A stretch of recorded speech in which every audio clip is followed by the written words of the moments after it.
नमो नमः मित्राणि। मम नाम केशवनाथ झा। मित्रों नमस्कार, मैं केशवनाथ झा बोल रहा हूँ। येनाक्षरसमाम्नाय मधिगम्य महेश्वरात् कृष्णं व्याकरणं प्रोक्तं तस्मै पाणिनये नमः। आज मैं मित्रों आप लोगों के सामने कारक प्रकरण के विषय में, कारक के विषय के ऊपर कुछ चर्चा करने जा रहा हूँ। अर्थात कारक किसे कहते हैं, कारक का क्या लक्षण है, क्या कैसे कारक के विषय में कहाँ क्या बताया गया है, ये विषय में मैं आपको आज बताऊंगा। सर्वप्रथम आप लोगों को ज्ञान होना चाहिए जो व्याकरण का जो रचना हुआ है उनका मूल परम प्रयोजन क्या है। तो महाभाष्य में लिखते हैं पतंजलिकार, परम प्रयोजन अथ शब्दानुशासनम, अर्थात व्याकरण का प्रयोजन क्या है, शब्दानुशासन, अर्थात शब्द का अनुशासन।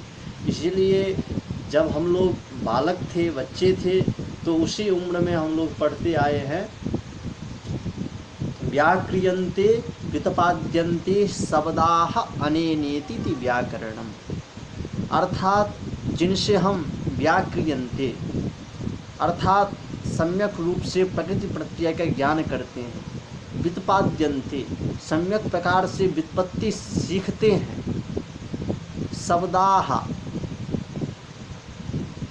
अनेनेति व्याकरणम, उसी को हम व्याकरण कहते हैं। वस्तुतः व्याकरण का एक और भी परिभाषा है। वो परिभाषा ये कहता है असाधु शब्देभ्यः साधु शब्दः विविच्य इति व्याकरणम, अर्थात असाधु शब्दों में से जो साधु शब्दों का विवेचन करे, प्रकृति प्रत्यय का ज्ञान कराए, वही क्या है, वही व्याकरण है। तो इस प्रकार से व्याकरण का परम प्रयोजन है शब्दानुशासन। और कहते हैं यह व्याकरण शास्त्र क्या है, तो इदमाद्यम पदस्थानम सिद्धि सोपान पर्वणा, यह व्याकरण जो है सिद्धि सोपान का प्रथम सोपान है। अर्थात इन्हीं के माध्यम से आप जो परम पुरुषार्थ है मोक्ष, उनकी आप प्राप्ति कर सकते हैं। तो हम आज कारक प्रकरण पे चर्चा करने के लिए बैठे हुए हैं। तो आजकल यह जो कारक प्रकरण है अत्यावश्यक है, क्योंकि ये कारक प्रकरण जो है, जैसे एक प्रकार के जो रुग्ण व्यक्ति रहते हैं उनके लिए डॉक्टर की आवश्यकता होता है, उसी प्रकार से जो रुग्णवाणी है, दुष्टवाणी है, उनके लिए कारक प्रकरण की अत्यंत आवश्यक है। उसी के माध्यम से हम सही वाक्य प्रयोग कर सकते हैं। और क्या अतीव गहनतया कारक प्रकरणस्य अध्ययनस्य आवश्यकता भवति, अर्थात अत्यंत गहनता से कारक प्रकरण की अध्ययन की आवश्यकता होती है। और उसी के माध्यम से जो दुष्टवाणी है, रुग्णवाणी है, अर्थात जो असाधु वाणी है, उनकी हम चिकित्सा कर्तुम शक्नोमि, चिकित्साम कर्तुम शक्नोमि, अर्थात चिकित्सा करने में सक्षम है। इसी कारण महाभाष्य में भगवान पतंजलि लिखते हैं ब्राह्मणेन निष्कारणो धर्मः सरंगो वेदो ध्येयो ज्ञेयश्च प्रधानं च सत्स्व अंगेषु व्याकरणं प्रधान्य च कृतो यत्नः फलवान भवति। ये पंक्ति से स्पष्ट होता है जो वेद पुरुष भगवान का 6 अंग है, और 6 अंग में सबसे प्रधान जो है वह क्या है, व्याकरण है। जैसे कि अन्य जगह भी कहा गया है छंदः पादौ तु वेदस्य हस्तो कल्पोऽथ पठ्यते ज्योतिषामयनं चक्षु निरुक्तं श्रोत्रमुच्यते शिक्षाघ्राणं तु वेदस्य मुखं व्याकरणम् अस्मितं तस्मात् सांगमधीत्यैव ब्रह्मलोके महीयते। इस श्लोक के माध्यम से कहा गया है जो वेदांग 6 हैं, और उस छयों में जो है वो मुख्य व्याकरण है। अर्थात जिस प्रकार से हम मुख यदि न रहे, यदि हम बोल ही नहीं पाए तो सब व्यर्थ होता है, उसी प्रकार से स्पष्ट होता है जो यह व्याकरण जो है वह मुख्य है और मुख्य में ही प्रयोजन करने से सभी कार्य सिद्धि हो जाता है। इसीलिए प्राचीन विद्वान भी कहते हैं जो मनुष्य व्याकरण पढ़ते हैं उनको सब प्रकार का ज्ञान होता है। और आगे चलकर कहते हैं जो वस्तुतस्तु व्याकरणं वाङ्मालानां चिकित्सितम् अस्तीव, वाङ्मालानां चिकित्सितं यथा च वाक्यपदीयेऽपि उक्तम् अस्ति। भर्तृहरिणा अर्थात वाक्यपदीकार भी कहे हुए हैं जो वाङ्माला का चिकित्सा करने वाला व्याकरण ही, तथापि सारभूततया हम बोलने में सक्षम हैं जो कारक प्रकरण से, कारक प्रकरण जो है वह व्याकरण शास्त्र का हृदय है। जिस प्रकार मनुष्य के पास हृदय न हो तो जीवन व्यर्थ है, उसी प्रकार जो वैयाकरण कारक प्रकरण नहीं पढ़ा उनका जीवन निरर्थक है, अर्थात उनका जीवन कोई कार्य का नहीं है। अब आगे चलते हैं तो पाणिनीय व्याकरण में कुछ पारिभाषिक शब्द भी दिए गए हैं। उस पारिभाषिक शब्दों में जो कारक शब्द है वह अन्यतम है, अर्थात इनके समान कोई और नहीं। अष्टाध्याय्यां कारके इति अधिकार सूत्र भावेन उपन्यस्तम, और अष्टाध्यायी में जो है यह कारक सूत्र अधिकार सूत्र के रूप में उपस्थित की गई है। क्री धातु से नवुल त्रिचो, ये सूत्र से नवुल प्रत्यय करने पर युवोरनाकु, ये सूत्र से अकादेशे अर्थात अक आदेश होता है तो कारक की सिद्धि होता है, जिनका की अर्थ होता है करोतीति कारकम। और ये व्युत्पत्ति के माध्यम से कारक जो है वह क्रियापरो भवति, क्रियापरक होता है। एवं च क्रियाजनकत्वम कारकत्वम। और कहते हैं महाभाष्यकार कारक का लक्षण क्या प्रतिपादन किए हैं, तो क्रियाजनकत्वम कारकत्वम, महाभाष्यकार कारक का लक्षण ये प्रतिपादन किए हैं। और कहते हैं जो करोति कर्तृकर्मादि व्यपदेशान इति व्युत्पत्त्या एतादृशो अर्थो निष्पद्यते। अब कहते हैं जो करोति क्रियां निवर्तयति, कर्तृ ये जो है करोति कर्तृकर्मादि व्यपदेशान इति व्युत्पत्त्या, ये व्युत्पत्ति से ऐसा अर्थ होता है। कारकस्य, कारक का जो है बहुत लक्षण प्रतिपादन किया गया है, शास्त्रकार के द्वारा उपस्थापित किया गया है। यथा महाभाष्यकार पतंजलि पहले भी कह चुका हूँ, करोति कर्मा कर्ते कर्मादि व्यपदेशान इति कारकम, ये लक्षण प्रतिपादन किए हैं। और फिर महाभाष्यकार क्रिया प्रवर्तकम कारकम, ये लक्षण भी प्रतिपादन किए हैं कारक का। अब भर्तृहरि जो है वाक्यपदीय में कहे साधनम कारकम, अर्थात भर्तृहरि ने साधन को ही कारक माने हुए हैं। और प्रदीपकार जो कैयट जी हैं हमारे, वो कैयट जी जो हैं कहते हैं जो शक्ति ही एव कारकम, शक्ति ही कारक है। क्रियाजनकत्वम कारकत्वम नागेश्वर हरिदीक्षित जी कारक का लक्षण करते हैं। क्रियान्वयित्वम कारकत्वम दीक्षिता, और क्रियान्वयित्वम कारकत्वम दीक्षित जी स्वीकार करते हैं। क्रिया हेतु कारकम, क्रिया हेतु कारकम कौन का स्वीकार करते हैं, काशिका का। विभक्त्यर्थ द्वारा क्रियान्वयी सत क्रिया निमित्तम कारकम, ये लक्षण नैयायिक कारक का करते हैं। अब मित्रों ये कारक का लक्षण हुआ। अब कारक का लक्षण होने के बाद मित्रों अब जो मुख्य प्रश्न उठता है वह प्रश्न उठता है जो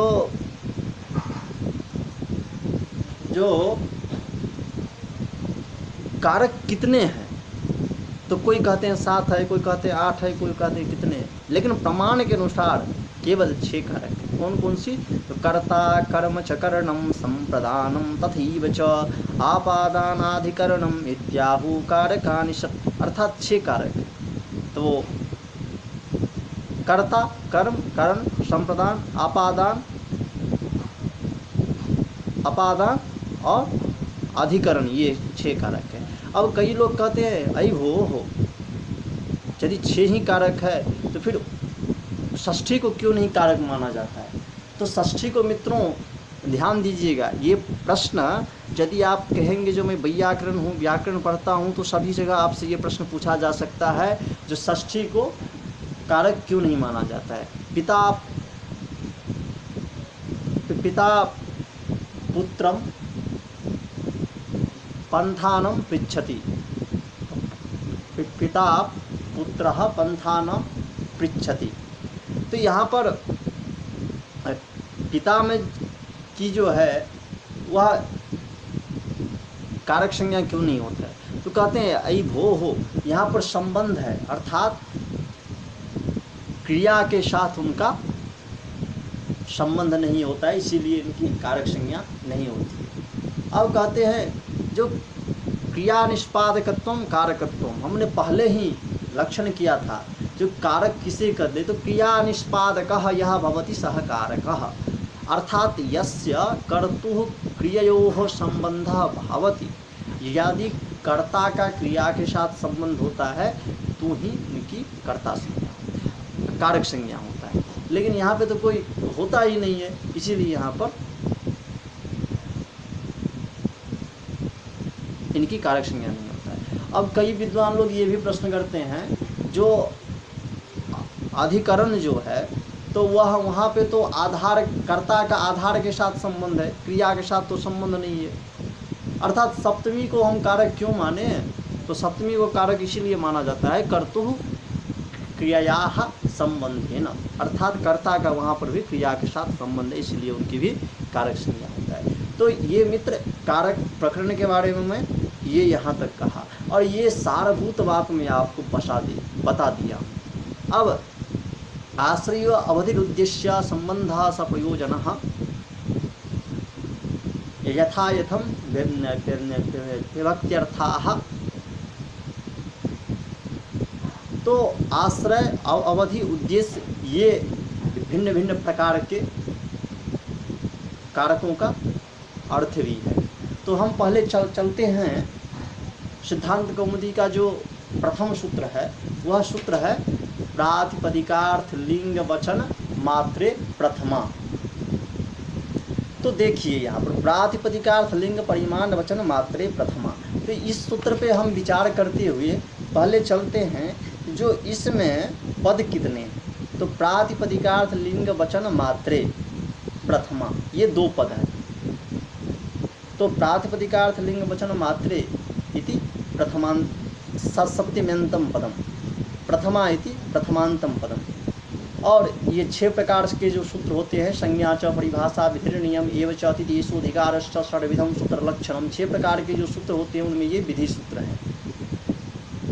अब आगे चलते हुए कहते हैं जो इस सूत्र का भावार्थ क्या है। तो भट्टोजी दीक्षित लिखते हैं नियतोपस्थिति का प्रातिपदिकार्थ। पहले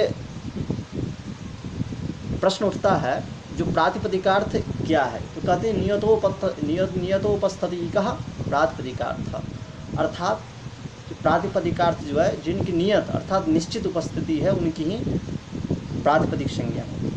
तो अब कहते हैं मात्र शब्द से प्रत्येकम योगः, मात्र शब्द का जो है वो प्रत्येक के साथ योग है, क्योंकि एक न्याय है द्वंद्वान्ते सूयमानम पदम प्रत्येकम अभिसंबध्यते, इसीलिए मात्र शब्द का प्रत्येक के साथ क्या है संबंध है। अब कहते हैं जो यदि हम संबंध करेंगे तो कैसा इनका जो प्रातिपदिकार्थ लिंग परिमाण वचन मात्रे है इनका कैसे मतलब अन्वय होगा। तो कहते हैं प्रातिपदिकार्थश्च लिंगं च परिमाणं च वचनं च इति द्वन्द्वः। प्रातिपदिकार्थ लिंग परिमाण वचनानि एव प्रातिपदिकार्थ परिमाण वचन मात्रम इति अष्टपद विग्रह। मात्र शब्द जो है यहाँ पर अवधारण अर्थ में आया हुआ है, जैसे कि अमरकोशकार भी लिखते हैं मात्रम कार्त्स्न्ये अवधारणे, अर्थात मात्र शब्द जो है वह कार्त्स्न्य और अवधारण अर्थ में होता है। और यहाँ पर मयूर व्यंशकाद ये सूत्र से नित्य समास हुआ है। मात्र शब्दस्य द्वंद्वान्ते श्रूयमानत्वात् प्रत्येकम प्रातिपदिकार्थे लिंगे परिमाणे वचने च प्रत्येकम अन्वयः, ये इनका अन्वय प्रत्येक के साथ होता है। अब प्रातिपदिकार्थ लिंग तो कहते हैं, लिंग प्रातिपदिकार्थ कहते हैं वचन क्या है, तो वचनम संख्या पक्षति, अर्थात वचन संख्या को कहते हैं। प्रातिपदिकार्थ लिंग परिमाण वचन वचनम इति संख्या।